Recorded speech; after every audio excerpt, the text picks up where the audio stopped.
My colleague and friend, Dr. Sean Gabb.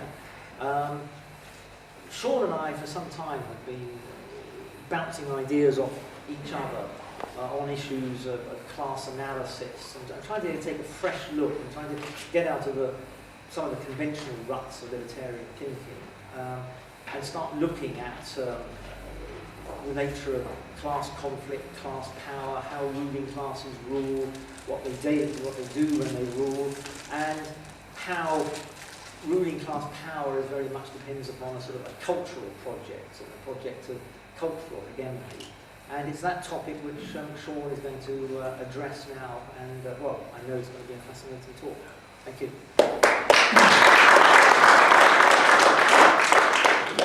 Thank you. As Chris says, for the past few years, indeed for many years now, Chris and I have been holding very long telephone and personal conversations, at the end of which we generally go away and look at a length of rope and think, I wonder how we could fit that into a noose and where we hang it. So far we haven't found anywhere on which to hang our nooses, which is why we're still here. But we have been remarkably good over the years at depressing each other by discussing exactly how dreadful things are and more or less how more dreadful they are about to become. And so far it is with deepest regret that I must announce we have not been disappointed. And so I shall be giving this talk, but it is very much a joint project. Chris and I have both supplied the ideas, and at the moment I am simply supplying the present set of words. And I'm sure that Chris will want to join in some of the answers to the questions. Indeed, I imagine that questions will be put to us jointly. So, that being said, let me begin. I don't think there can be any doubt now, not in this year and not in this room, that this country has been made into a police state. This is not something that has happened since May 1997, though the pace has been remarkably quickened since Tony Blair and his ministers came into office. This is something which has been happening at least for the past quarter century and perhaps for some time before then. To look at some of the laws that have been made in the past few years, we have the Proceeds of Crime Act, which turns every advisor in this country into a compulsory police spy. You must now be very careful what you discuss with your accountant and indeed with your lawyer, because those professional people are required by law to report you to the authorities, not just if you are breaking the law, but if they have reasonable suspicion that you might be breaking the law. We have the Civil Contingencies Act, which was carried earlier this year. What this does is to allow the authorities on a whole range of probable causes to declare a state of emergency. And once a state of emergency has been declared, the authorities can suspend acts of Parliament at will, they can imprison people without trial, they can take property without compensation, and they can rule by decree. More recently, we've had the Terrorism Bill, or we had the Terrorism Act, which went through a few months ago, and we now have another terrorism bill going through at the moment. Speech is set to be less free today than it was 5 years ago, or 10 years ago, or 20 years ago. There are many things which you cannot say in public, and there are many things coming which you will not be able to say in public. The country is a police state. The police can arrest you for virtually any reason. Once they have arrested you, they can compel you to give your fingerprints, and by force, if necessary, they can take DNA samples from your body, which will be stored indefinitely on a computer database. The government at the moment is forcing through an identity cards bill which will force us to register. And these will not be harmless little paper cards with a photograph and a name and address on it. These will be expensive, state-of-the-art biometric identity cards. You can quibble over this and say, but they won't work. Well, no, of course they won't work, because any computer project commissioned by the government tends not to work. But the point is, they will make it work. Not next year, not perhaps in 5 years' time, but they will make it work eventually. And then the full potential of identity cards will have been actualized. Of course, most of the police state powers the government has taken over the past generation are not used directly against us. The government does not need to rule by law. The government needs to rule simply by the threat of law. Take, for example, the fuel protests, or the attempted fuel protests of a few months ago. 5 years ago, a coalition of farmers, lorry drivers, and other disaffected people brought the country to a halt for a week. Tony Blair was in hysterics, apparently, and it was only John Prescott who seized hold of him and stopped him from using the existing emergency powers. This time the government did not need to do that. The government simply called in the probable leaders of these protests and explained the powers that they could take for themselves under the Civil Contingencies Act. And these people were told, would you like us to seize your business?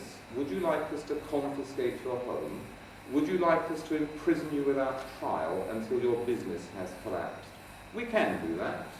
And if you exercise what we fully accept are your democratic rights to protest, we will smash you. And there were no fuel protests. We live in a police state. You don't need to worry about the 3 o'clock knock on the door. We don't have concentration camps, we don't have labour camps, we don't have internal exile, we don't have sinister, militarised police forces combing the streets of our cities, not quite yet. This is an English police state, much more genteel, much more middle class, but it is a police state. A question worth asking is, how has this happened? England, after all, has traditionally been one of the freest countries in the world. Indeed, it has been the freest country in the world. No other country, in any place, in any time, can boast our record of liberty combined with political stability. I was brought up to regard my rights not as words on a piece of paper, but as my birthright. There was no question that I had the inalienable fundamental rights of an Englishman. And there are still people who say, it's a free country, isn't it? As long as there's no law against it, you can do what you like. But I'm afraid it isn't true. Now, how has this happened? What I could do, indeed what I used to do in the distant past, was to turn up and give a long narrative of the latest Acts of Parliament passed, and to explain what these meant and their future implications. I will not do that today, any more than I have already done, because that is to mistake symptoms for causes. It is not the Proceeds of Crime Act, or the Civil Contingencies Act, which had turned and are turning this country into a police state. It is a much more fundamental assault on the foundations of liberty in this country. That is the problem. It is not the laws that are made in Parliament, because those, after all, can be repealed. Not that they will, but they can be repealed. The real cause of our present servitude and of our future increasing servitude is not any particular law made in Parliament. It is a state of affairs in which those laws can be made.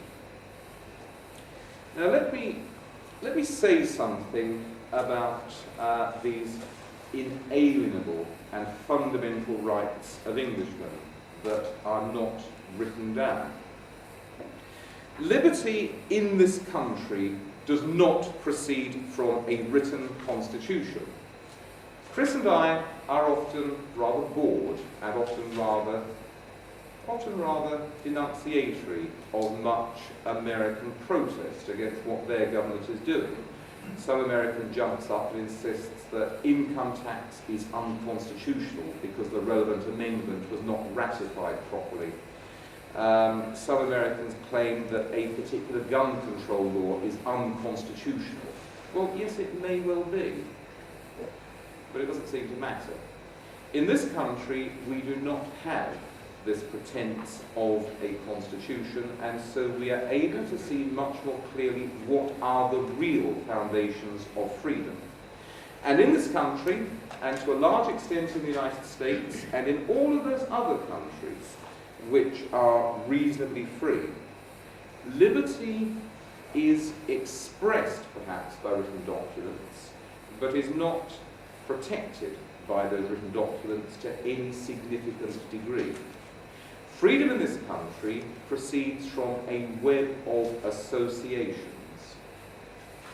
Let us take trial by jury. Considered in a purely technical sense, trial by jury is a slow, inefficient, and expensive way of reaching the truth in criminal matters. A judge sitting alone will often be far more effective at determining guilt or innocence than 12 untrained people. In a jury trial, it is necessary for all of the evidence to be read out at a speed that can be assimilated by those 12 ordinary people. It is necessary for the lawyers and for the judge to explain the evidence in some detail to the jury. The jury must then retire and reach its verdict. A trial which at the moment, by the present mode of procedure, might take 5 days, 10 days, 20 days, could probably be settled just as efficiently by a judge, sitting alone in chambers, reading through the papers in a single afternoon. Now, there are many good arguments for trial by jury, especially in political cases, and especially in cases where the government has made a law which is not liked by the majority. But the real defence of trial by jury in this country has not been those often rather abstract arguments, but those rather remote warnings of what can happen if the state is given untrammelled power to decide matters of law and of fact. Trial by jury is justified and has been justified on the simple grounds that we have had it for 800 years. Speak to most people and say, do you think trial by jury should be abolished? And they may not be able to give any definite reasons, but they feel a certain disquiet or even open indignation at the proposal. And if you press them, they will simply say, well, we've always had it. Why do we need to change it? It doesn't seem to work that badly. That is the case with trial by jury, that is the case with habeas corpus, that is the case with freedom of the press, that is the case with all other kinds of personal freedom or all other procedural safeguards of personal freedom. We are free because we have always been free. Or we are free because we believe that we live in a country the institutions of which are of immemorial antiquity. You do not destroy freedom in this country in the first instance by passing an abolition of liberty bill. No, you do not do it in that way. If you try anything like that, you end up with the problem that Tony Blair faced a few weeks ago when he lost a vote on a clause of his terrorism bill to extend the time in which suspected terrorists can be held from the present 14 days to 90 days. People break out in almost spontaneous protests at this abolition of due process. You do not abolish liberty by doing that, not very often, and not very effectively. What you do instead is you abolish liberty at the margins. As I said, liberty proceeds from a web of associations. What you need to do is start to cut some of the minor strands in that web. Take, for example, the government's civil justice reforms. Now earlier this year, I had a great deal of personal experience of the civil justice reforms. And I must say that they are rather good. They have simplified and cheapened justice, and also made it a great deal faster. I have no argument with the principles of the civil justice reforms carried out by this government and started by the last Conservative government. But why have they changed all the names? Why have writs become claim forms? Why have plaintiffs become claimants? Why have bailiffs become court enforcement officers? Why? Why is the office of the Lord Chancellor being abolished? Why is it that every couple of years all of the county boundaries change? Why is it that forms of address keep changing?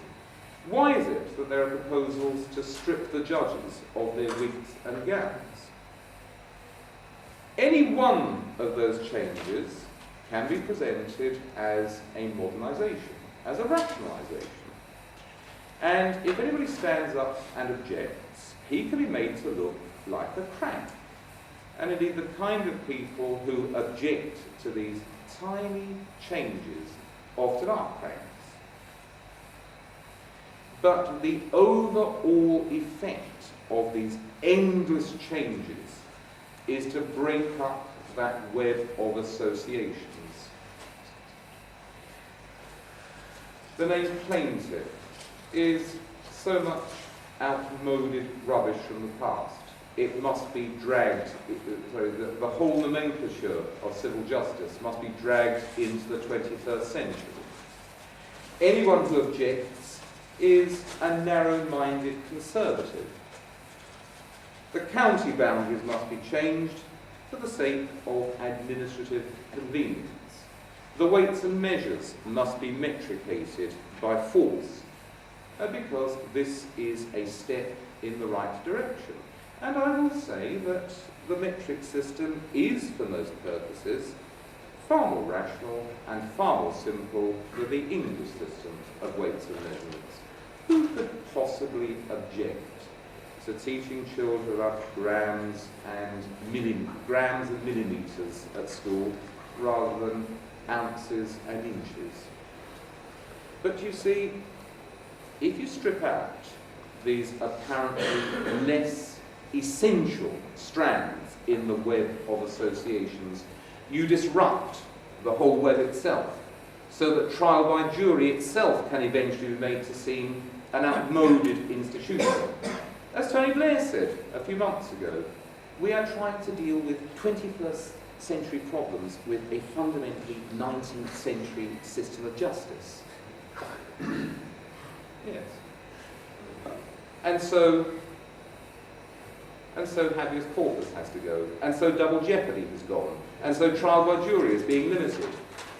Not because the government announces that it wants to turn the country into a police state presided over by an absolute and unaccountable junta, but simply as a continuing reform, a continuing process of reform.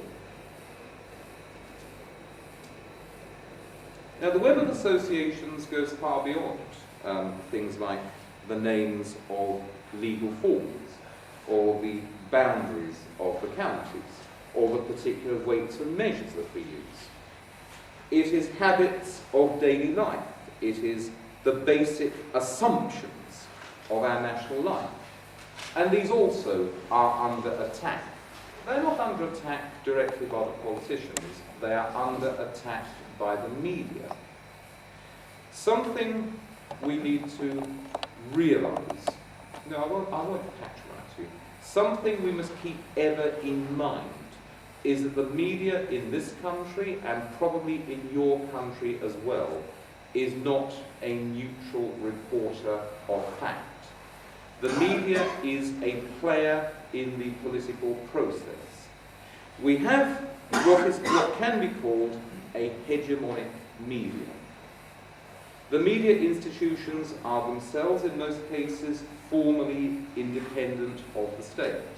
They are, in most cases, privately owned. And yet, the media will help the wider ruling class, of which the media itself is a part, to set the terms of debate. I have noticed this again and again and again in my own media appearances. A few years ago, for example, I took part in a radio discussion about a DNA database. The government was proposing a measure which has since been carried into effect, that anybody who is arrested by the police should be automatically fingerprinted and should have samples of DNA taken, if need be, by force. This was presented by the media.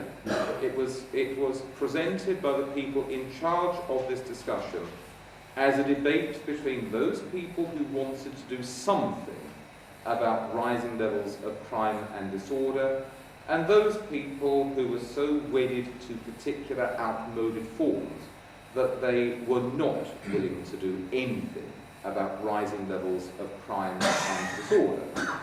I was able to disrupt the process by simply announcing that a DNA database was not necessary. All you need to do is to have real punishments for real crimes, and that would reduce levels of crime and disorder, and I was allowed to get away with that for 3/4 of an hour. But you see, I don't go on the radio that often, and when I do, I use things like the Bill Smith drive time show at 12:30 in the afternoon, or some Radio 5 programme for 2 hours in the dead hours of Sunday morning, when the only people listening are minicab drivers, a good group of men, by the way. I used to be one myself, and insomniacs, of whom I've never been one, I must admit. I'm not that often in the media. People like me are not that often in the media, and the debate is always set up by the media as a debate between those who want to do something and those who want to do nothing. The media behaves in other ways. The media shapes perceptions of the world. Let's take, for example, the murder of that black teenager in Liverpool last July. Now, of course, this was a brutal killing. There's no doubt of that. And if those people who are charged with the killing are found guilty, and indeed are guilty, then of course they should be punished with the full severity of the law. But on the day that he was murdered, a black teenager allegedly murdered by white racists, there was another murder, this time in Holloway Road in London. A white man called Richard Welland, murdered by a black man. The black man had been throwing chips at Mr. Welland's girlfriend. Mr. Welland had stood up and protested, and Mr. Welland had been done to death.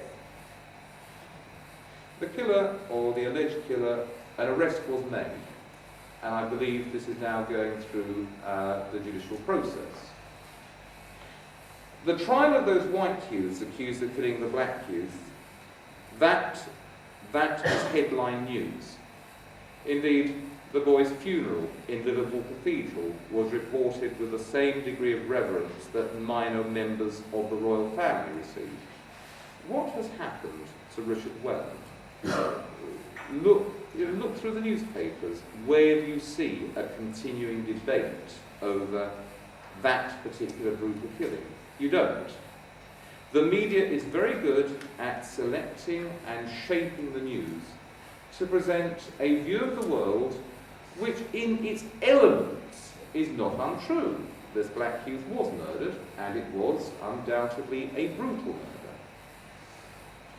But the overall impression given by this torrent of news reporting is a lie.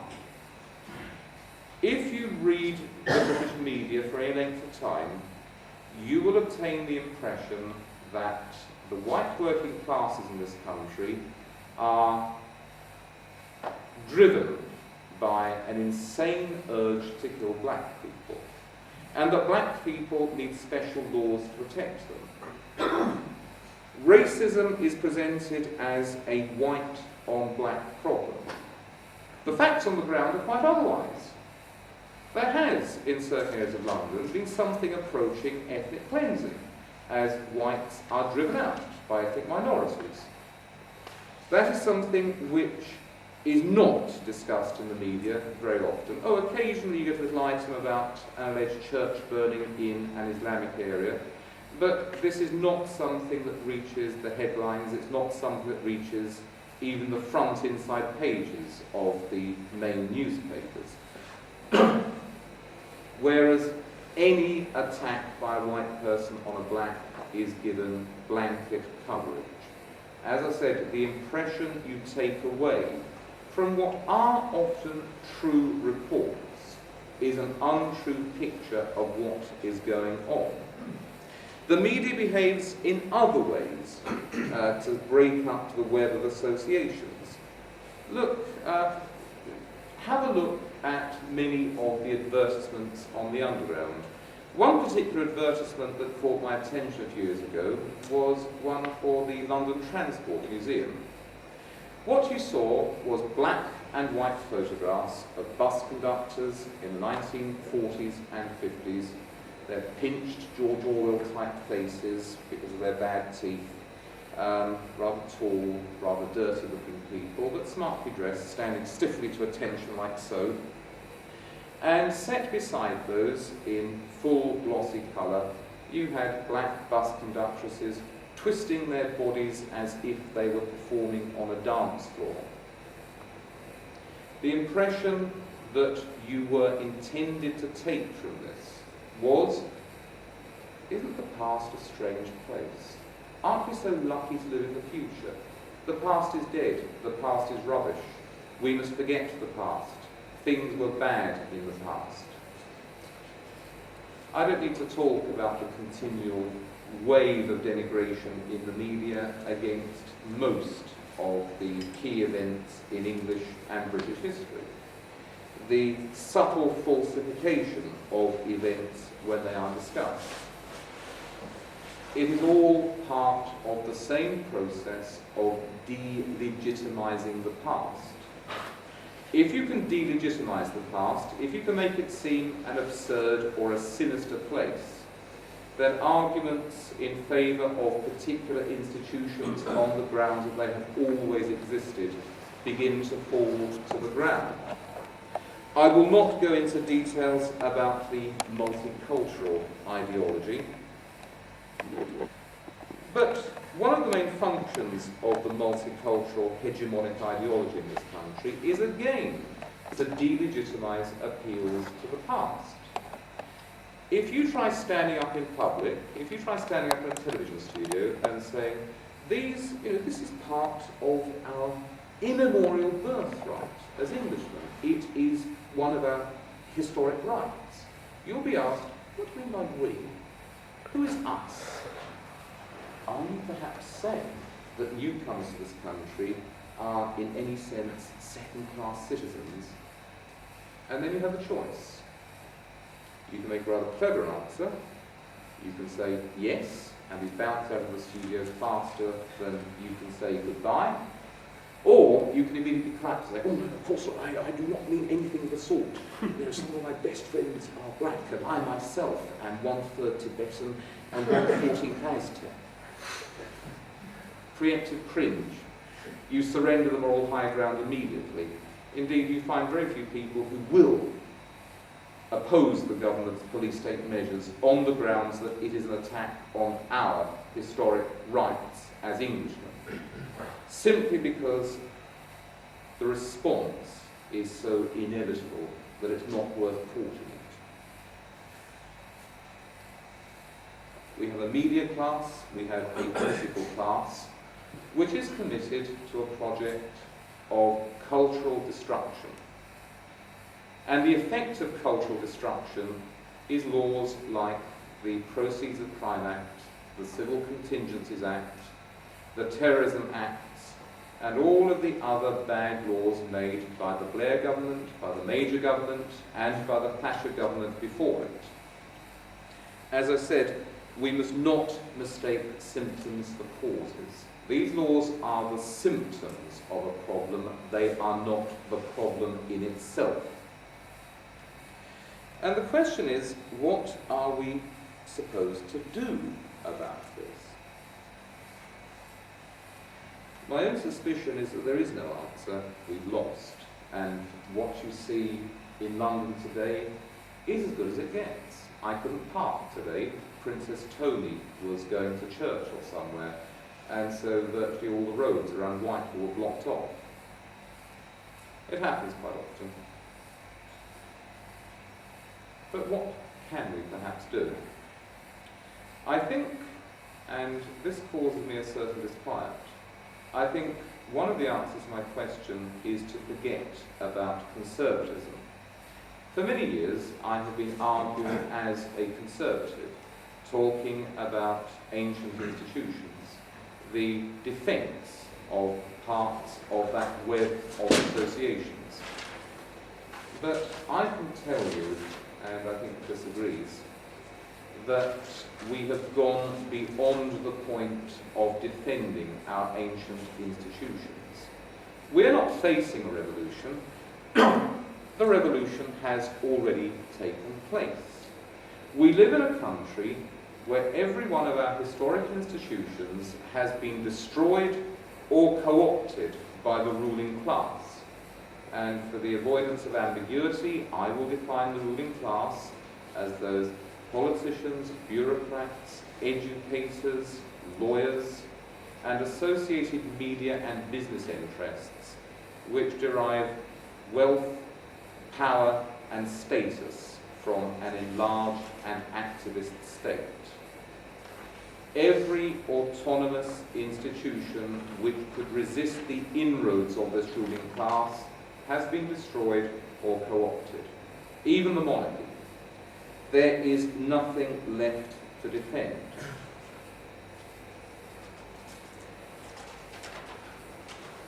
We do not have a party which is an effective vehicle for our ideas. The Conservative Party never has been a conservative party, and it certainly is not now. And whoever wins the current leadership election, it will not be a Conservative Party. The idea that if you organise politically and try to get your people elected, you'll end up with a Westminster Parliament filled with people like Syed Kamal is a dream. I'm surprised that Syed was allowed to become a Euro Member of Parliament. He would never be allowed anywhere near the Palace of Westminster. There does not appear to be any dirt on him. He does not have particularly expensive tastes. And he is not a man who can be controlled. He does not appear to have that looseness of principle which is required in this country for political success.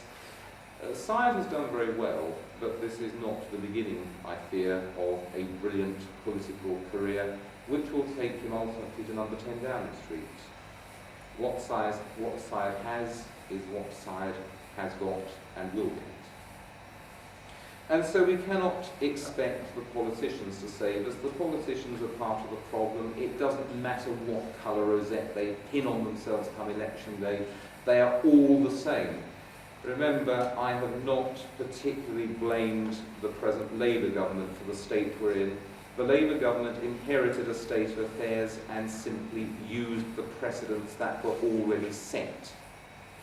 The rot did not start with Tony Blair, nor with John Major, nor with Margaret Thatcher, perhaps, though it became visible, particularly visible, during the middle and later years of Margaret Thatcher. What is the answer then? I'd like to think a revolution. Problem is, you need a revolutionary class to have a revolution. And where is our revolutionary class? There is a ruling class, hundreds of thousands of people who work for and around the state sector, hundreds of thousands of people who work for organisations which are formally autonomous, indeed formally privately owned.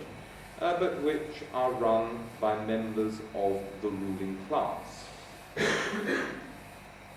There is a large and united and confident ruling class with an army of apparatchiks supporting it. Where are our people? Where are the big corporations running up to give money to the Libertarian Alliance? Where are the big corporations running up to give large amounts of money even to rather timid organisations like the Institute of Economic Affairs and the Adam Smith Institute? These organisations survive very largely on past contributions invested. Where are the people that we can put onto the street? Well, it's you, isn't it? You and me. I don't think we could make an effective riot in a telephone box, let alone bring down the government. Most of us have no money, most of us have no time, most of us are too frightened or have too much to lose by getting involved in anything particularly naughty. And so revolution is off the cards.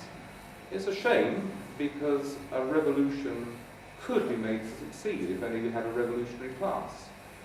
All we need to do is to shut down large areas of the state. We need to sack these people, put them on the dole, destroy the only class. It's quite easy. At the moment, it looks as though the funding of our ruling class looks rather like a shower with so many thousands of individual jets of water. But once you get beyond the shower head, you find the hose pipe, and that hose pipe starts in our pockets. Yes. All you need to do is to unfund these institutions, and you destroy the ruling class. Indeed, as Marx said in his comments on the Paris Commune, for the proletarian revolution to succeed, it is necessary for the revolutionary government within weeks of taking power to smash all the institutions of the bourgeois state.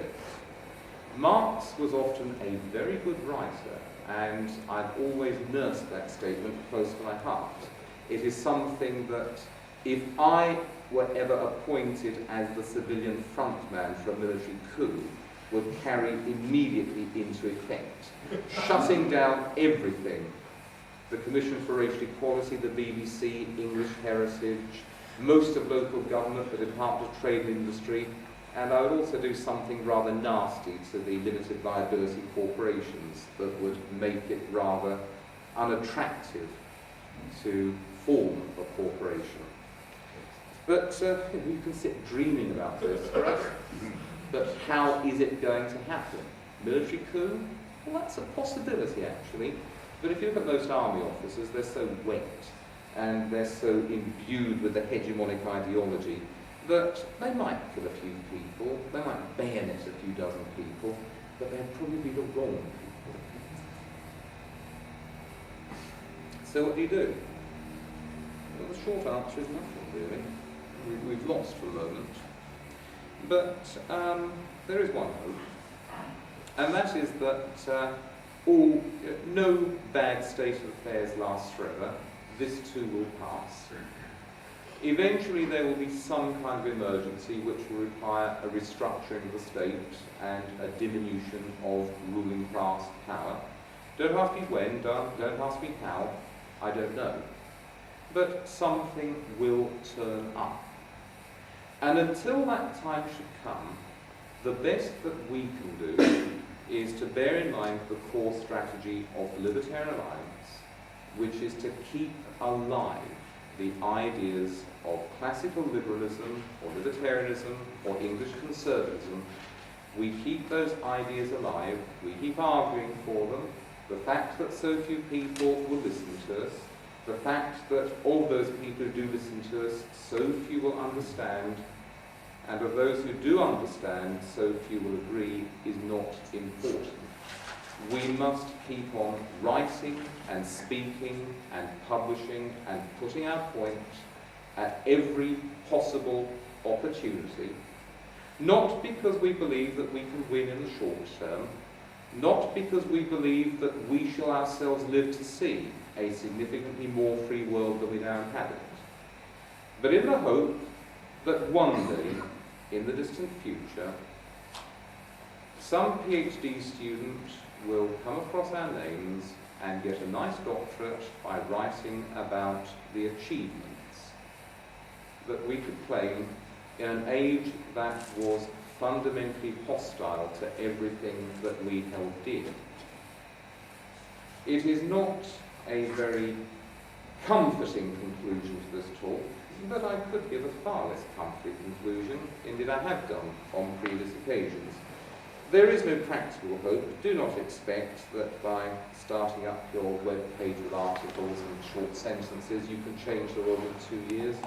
Do not suppose that by spending money on a political party you can somehow get your people elected. It's all a fantasy. It is all probably a waste of time. But if that's what you want to do, you go ahead and do it, because it's better to do something than nothing.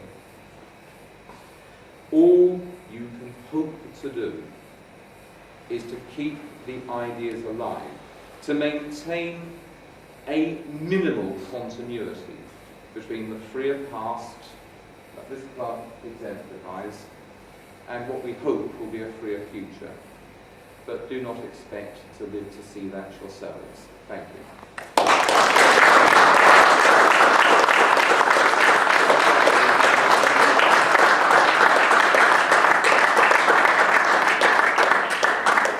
Sean timed that perfectly. I didn't even have to thrust my notes over saying 15 minutes left for questions. He timed it perfectly.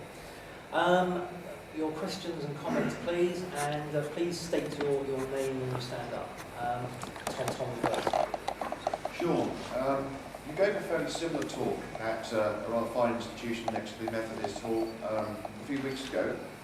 And there was something in it which you said, which you've again repeated today, which caught my eye. You referred to that institution we call the Royal Family. And you made, when you spoke a few weeks ago, you said that you had come to the almost heretical conclusion by the standards of English conservatism that maybe the Royal Family is now becoming part of the problem rather than part of any kind of countervailing power in the land to what we now have. Could you expand on that? Very briefly, yes. The defence of the monarchy, a true conservative defence of the monarchy, is that it is part of that web of associations. No queen, no trial by jury. No queen, no habeas corpus. No queen, no freedom of speech. But we must remember that the purpose of the monarchy is to serve the country. The monarchy exists for us, we do not exist for it. And if it becomes quite certain that the monarchy has struck a deal with the new ruling class, then there is no point in maintaining the fiction of deference to the Queen. The reason why in the past English Conservatives have been so eager to bend the knee before the Queen and to use the appropriate reverential forms of address is not because we really believed that she was Queen by the grace of God. It is simply because she was the key institution in that web of associations that protected our freedoms. Now we know that after 1910, the monarchy struck a deal with the ruling class of the day. The aristocracy could be smashed up, the landed interest could be destroyed by taxes of various kinds, but the monarchy would be left alone. Indeed, some obscure deal in the early 20s exempted the monarch and several key members of the royal family from income tax. And this was only noticed in the late 1980s. Perhaps they've made another deal. Perhaps they are prepared to preside over the new high-tech police state, and to let the less reflecting conservatives in this country think, well, nothing really has changed because we still have truth in the colour and the Christmas Day broadcast. As I said, the monarchy exists for us. We do not exist for the monarchy. The core ideals of an English conservative are to preserve the English people as the free citizens of an independent country, so long as the monarchy is part of that process of defence, we are monarchists. The moment the monarchy ceases to be part of that defence, we stop being monarchists. Mark-Henri Glendenning next. Three very quick questions. What is the sort of, you said there's an hegemonic ideology that holds together this sort of network of elites, but that's, in this day and age, sort of postmodern time we live in, it's very difficult to identify and to get a handle on it. What is the kind of glue that holds together this very disparate number of groups that you spoke about? And secondly, when attacking multiculturalism, how can we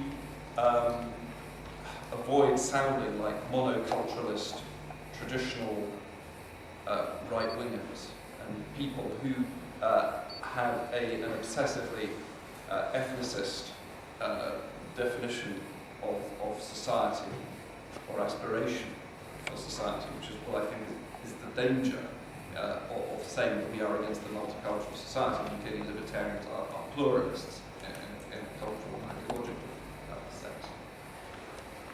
I'll respond actually to the first part of your question, which is what is the nature of that hegemonic ideology. It's distinct from older forms like Marxism, which was built around one particular narrative of historical materialism and Marxist predictions. It's much more diverse and therefore much more dangerous because you can sort of knock away one leg and there's another leg. You knock away the second leg, there's a third one, and so on. It's a mixture of many unit ideas, multiracialism, i.e. anti-white racism, certain form of feminism, i.e. anti-male sexual collectivism, environmentalism, so-called gay rights, i.e. anti-heterosexual ideology, etc., etc., etc. So it's a mixture of lots of things. So it doesn't stand or fall with any one. And it's also then constructed in a discourse of, well, anyone who's seen Little Britain, you might say it's the philosophical, metaphysical equivalent of, what's the name of the fat schoolgirl? Vicky Pollard. Yeah, but, no, but, yes, but, no, but, yes, but, no, but. Sorry, that's meaningless to anyone who hasn't seen this particular series, I'm afraid. So, the British understand. The British understand. Sean and I are writing up a piece specifically dealing with this. Tim gave me a whole pile of basically New Labour journals. Yes. I read through the lot, marked them up, and it's fascinating to see the construction of their ideology. Can I just say, there were a particular journal which I collected and monitored in the late 90s. It's a journal called Renewal. And part of my job when I worked in private healthcare was to try and keep a radar sweep on Blair and New Labour crowd. And as far as I can see, this one journal was the purest distillation of the paradigm. Maybe you review it. There are thousands of these. It was and I handed them to Chris because I thought. You say you have to read your own material because, I mean, give you an example of what this journal does. All the way through it's like this. It will say, well, we accept that central planning is not a good idea, and the markets work, but, and then it gives you a whole load of exceptions. And in fact, quite implicitly reveals that they don't accept market economics. Yes. They don't believe that market economics work, and therefore they don't accept markets. But they say they do. And they do this on every single thing. We support individual liberty, but not ruthless, atomized liberty. No, cuddly, communitarian liberty, and so on and so on. Everything is utterly contradicted by the next sentence. To such an extent, the whole thing is semantically meaningless. Yes. In a sense, it's an ideology of no ideology other than pure power. Think of the future of the human race as a slimy creep lying to you constantly. That is the future of the human race. It's a weird system, and I hope our article on this will sort of spell out how it works. But it's dangerous because, in a sense, you can never pin the muggers down. They'll say one thing and then contradict themselves. They'll say another thing and contradict themselves. So there is no truth sort of statements, no truth claims in the end to what they're doing. It's just a word game. It's sort of a... So it's postmodernism. Yeah, well, that's postmodernism. Yeah, so that's that point. And now Sean needs to answer the second part of this. Ethnicity and ethnocentrism. Actually, I won't use the microphone. Yes, of course there's a danger. There is a danger that the rejection of multiculturalism will lead us into the advocacy of a monocultural, indeed a monoracial state. But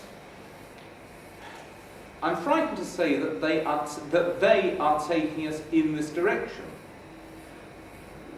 10 years ago, certainly 20 years ago, I believed that immigration, perhaps mass immigration, had perhaps not been a brilliant idea, but it was over, it was settling down, and that you could see the process of integration taking place.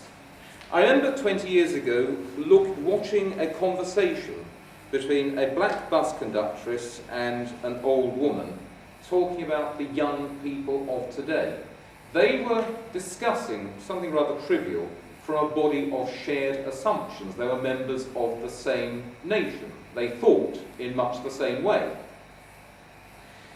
However, there is a limit to how many relatively alien newcomers can be absorbed. I'm not saying there's a limit, that there should be a limit. I'm saying there is a limit to how many alien newcomers can be absorbed.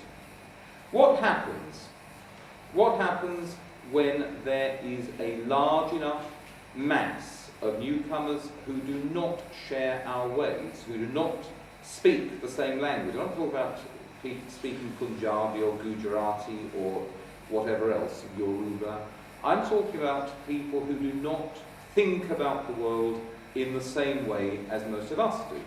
I don't have the passage in front of us, but John Stuart Mill said 150 years ago in his Considerations on Representative Government that you cannot have representative institutions where there is a mixed community, where the various groups within that community do not read the same newspapers, do not have the same body of shared assumptions, do not trust each other, do not feel the same indignation at certain things as the other groups. You do not have a nation in that case. You have a territory filled with nationalities who do not like each other, do not trust each other, who, unless restrained by various criminal laws and other regulations, are likely to attack each other, and which therefore positively requires a ruling class which has no particular identification with any one group. A ruling class which may be drawn from a single nationality or maybe a cosmopolitan elite, which floats freely above this balkanized mass of warring nationalities to keep some kind of impartial order. We're talking about something like the old Habsburg Empire, which could not be a representative, it could not have representative government in the same way that England and France and even Germany had in the 19th century, simply because a parliament made up of representatives from those nationalities would not be able to work together to hold the executive to account. And as you well know, Mark, that is the fundamental objection to having a European state.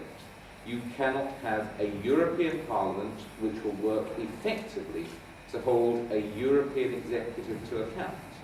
Now, the way things are going in this country, we shall soon not be able to have representative institutions here. We shall not be able to have trial by jury, for example, because a committee of white people will refuse to convict another white person accused of the most horrifying crimes against black people. Black jurors will refuse to convict blacks. White jurors will convict blacks. Black jurors will convict whites. the whole process of impartial justice administered by your peers becomes impossible. Local democracy is already becoming impossible. Many town councils in the north of England and in London, you might as well fill up on the basis of the latest census returns. There is no point campaigning because people do not change their opinions. In the 80s, weren't you involved in a campaign to persuade Asian shopkeepers to vote Conservative? It wasn't very successful, as I recall. I don't think it was me. Sorry, I'm wrong. But I know people who were. Now, I'm not saying that we have reached that state, but by balkanisation, and that means continuing levels of mass immigration and a positive discouragement of those already here to assimilate, we are moving towards a situation in which we shall face a ruling class which is all-powerful and which is unaccountable in any real sense. That is a problem. Okay, I've got three people I've spotted. The chap in front of Martin Glendenning, then Brian, and then yes, Tony Brown. So could you, we're running out of time, could you stand up and give your questions and then we'll answer them in a group? Yeah. It's not necessarily a question, but it's about actually using the actions of our opponents in the past, really. I mean, I would say, because you're talking about how we're being basically indoctrinated by all this by the media. Well, I suppose we have to use our tactics in a way, because if you look at, say, Trotsky's entryism or the way the indoctrination of the Hitler Youth, I mean, it was awful stuff, but it was brilliant. It was absolutely brilliant. The issue is really, I mentioned the book yesterday, the welfare state we're in, and I've been reading a lot of it, say, Victorian Britain, which certainly from an Irish point of view is considered outdated and horrible and white, fascist, whatever. But in fact, that is what brought about the best of mankind, really, as far as charities, private organisations, and well, you have them in America, sororities, fraternities, and stuff like that. And that's the sort of thing that we need to be teaching. The fact that these things that we consider outdated, outmoded, and it just essentially racist, were the best things that could be provided. So I suppose really using the methods that are used by our opponents in indoctrinating kids, because even at secondary school level, it's too late at that stage. When you consider what primary school kids are being taught, or in elementary in America, as far as how the third world operates, Kyoto and stuff like that, it's too late by the time they get to voters' age. So it really is sort of producing a lot of literature for the younger generation. I think Brian, if you make a quick note. I'll be terribly brief and say that I think your Vicky Pollard thing's brilliant. I think that's a very, very clever summary of the ideology of New Labour. But it also reminds me profoundly of the attitude of Conservatives in the 1950s. What you might call conservative, or in the case of New Labour, Gnosticism. Meaning you either get it or you don't, and we're not going to explain it to you. You know, yes but, no but, yes but, no but. The truth is, you've got to go to their dinner parties to find out what the fuck they believe. And that, I think, is a source of I mean, obviously there's a lot of pessimism we've heard today, and a lot of it is well-founded, but I'm always optimistic when I confront a ruling class that does not explain itself. I'll leave it at that. Sean had an altercation with Yasmin Alibi Brown, in the course of which he threatened her with one of the Race Relations Acts because of her anti-white proclamations. I wonder what's happened about that, and whether we can learn anything about what used to be called jiu-jitsu methods, using the strength of weapons of the opponent. Well, some of what happened.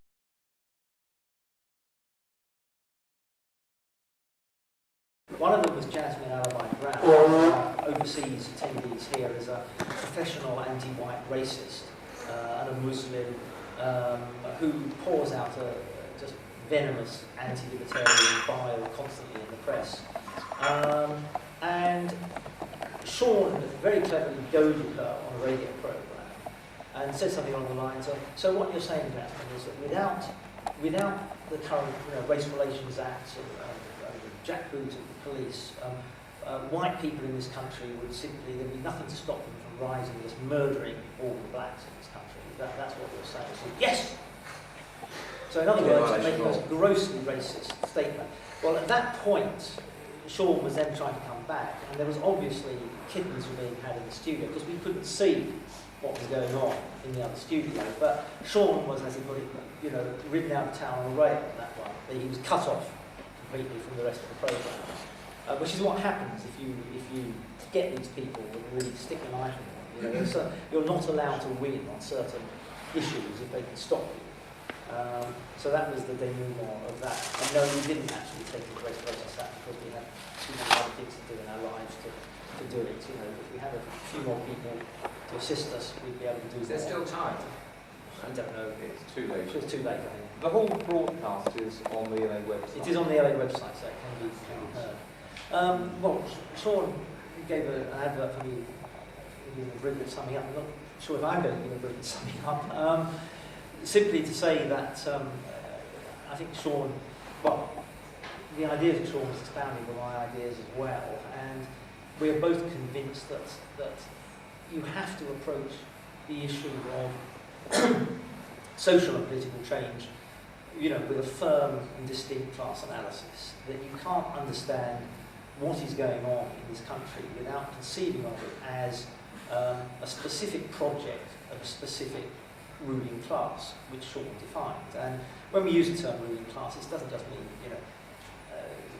the old Marxist image of the bloated capitalist. Classes aren't like that any more than conspiracies are like two or three people meeting in a smoke-filled room, though they do exist. They're much more amorphous. But nevertheless, there is a ruling class which has a project, and that project is the deconstruction of Western liberal civilization and its replacement, in effect, by an utterly unrepresentative elitist rule which manipulates a balkanized population throughout the world, throughout Europe, in most countries of the world, which has no common culture, no common cultural resources to draw upon, cannot communicate in such a way as to be able to form any form of effective alliance against that ruling class, and which leaves us with a vision of the future. As I said, think of it as a human face forever being lectured and nannied by slimy creep. And with that, I'd like you to all thank Sean very much.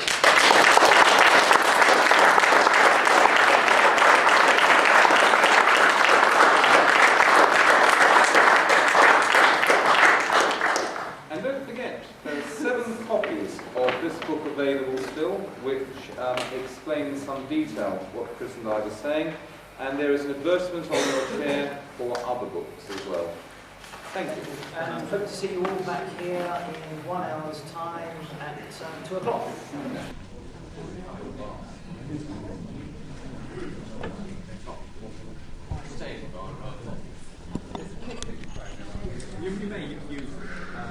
Yes. Thank you. I'm not kidding you. This session alone was worth coming here. Okay, it's an effort to come from Germany over here, but very often, it's because mainly economic things I'm attending. It's the same at Old Boys Club and Body Network, but this was very, very powerful. Thank you. No, seriously, and what I find, because it's such a dicey thing. Yes. I mean, in such a politically correct environment, to listen to you, how you really are certain and go straight, Yes. without really hitting the cliffs left and right. And this is really, I've never heard this like this. Well, thank you. I'm not kidding. Really. You have to keep on saying it.